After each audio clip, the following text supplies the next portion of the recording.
Do you know what the difference between test and evaluation and assessment is? Can you think of examples for these? Would you like to know more about language assessments so you have the basics covered? If your answer is yes, stay with me and let's explore them together. Hello and welcome to my YouTube channel, Learning Together with Robert. If this is your first time visiting me, thank you for being here. And if you're back, thank you very much for your support, because without you, this wouldn't make any sense. If you haven't subscribed, why not do it now and give us a like? Those of you who have been here already, you can fast forward to the main part of the video. I just want to say hello to my new visitors. I'm Robert Martinez, and I've been an English language teacher since 1994 and a teacher educator and language assessment specialist for almost 20 years now. It's been an incredible journey, having lived and worked in 9 different countries. I'm a self-tutor and assessor, online moderator, a full-time director of studies, and a tutor on the IHCYLT course, teaching English to young learners and teenagers, and I enjoy being in the classroom both face-to-face and online. If you want to know more about my professional background, experience, and qualifications, I've put a link to my LinkedIn profile and a link to a video cartoon version of my CV to jazz things up in the description box below, so feel free to check them out. Hi everyone, in my previous video we looked at testing, evaluation, and assessment and what their differences were. Today we're looking at some useful tips and strategies for teachers. Before we look at them, you can pause the video and make some notes on the main differences between testing, evaluation, and assessment.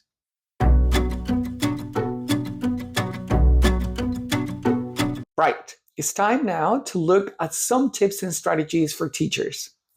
As language teachers, becoming familiar with these principles can significantly improve your teaching and assessment practices.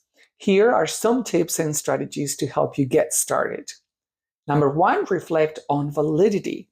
Regularly review your assessments to ensure they accurately measure the skills you're teaching. Incorporate a variety of task types that reflect real-life language use, such as speaking tasks, writing assignments, and comprehension activities.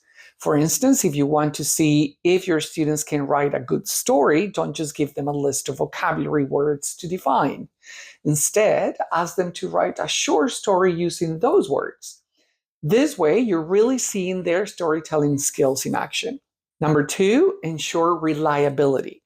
Develop clear rubrics and scoring guides to ensure consistent grading.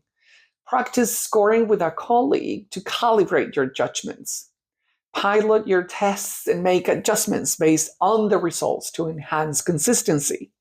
You can create a checklist for what makes a good story, for example, like having a beginning, middle, and end, interesting characters, and a clear problem and solution. Use this checklist every time you grade a story so that you're being fair and consistent with all your students. Number 3, practicality. Plan assessments that are feasible within your time and resource constraints. Use a mix of quick checks for understanding, like exit tickets and more detailed assessments that can be spread out over time. For example, if you have a big class, instead of having each student read their entire story out loud, ask them to share just their favorite part. This makes it easier to manage time while still assessing their reading and storytelling skills.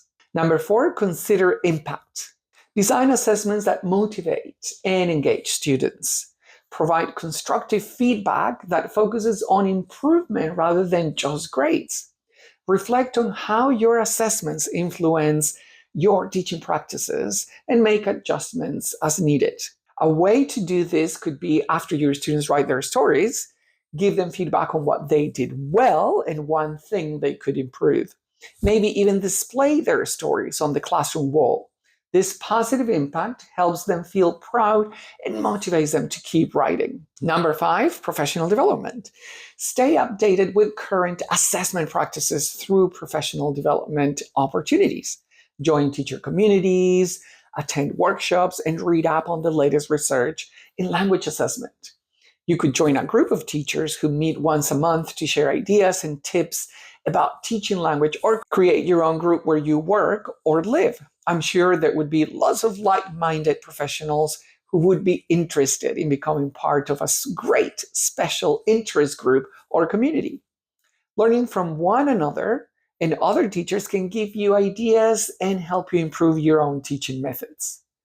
By being mindful of incorporating these strategies into your teaching, we'll be better equipped to create effective assessments that support and enhance students' language learning journey.